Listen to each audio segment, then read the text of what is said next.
Maha Salvador may paletsyon kay Angelica Panganiban.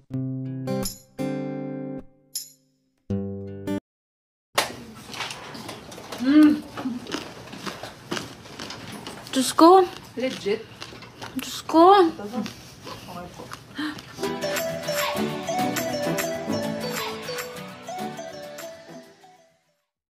Marami ang tila biglang nagutom at nag-crave sa recent IG story ng aktres at celebrity mom na si Angelica Panganiban.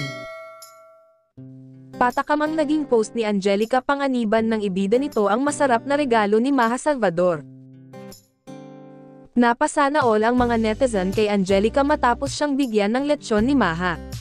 Biro ni Angelica, hindi ko rin alam paano uhubusin ta guys.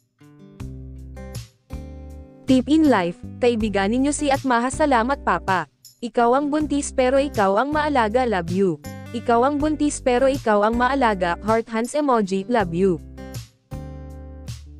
Ani pa niya matapos magpasalamat sa kaibigan. Love you papa, deserve mo maglechon pag nandito ka sa syudad. Wika naman ni Maha nang i-restore niya ito. Sarap na sarap si Angelica Panganiban sa regalo ni Maha Salvador pero problemado rin ito kung paano niya ito maubos. Sa isang video naman ipinakita ni Angelica kung paano niya inumpisahang lantakan ang lechon at ipinarinig pa nito kung gaano ito kalutong habang ang tangi niyang nasasabi ay, Diyos ko, Diyos ko.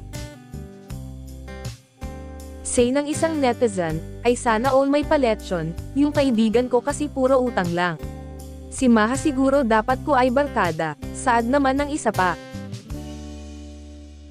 Ilang netizen naman ang kanya-kanyang biro at tag sa kanilang friendship para magpaletsyon din daw sa kanila.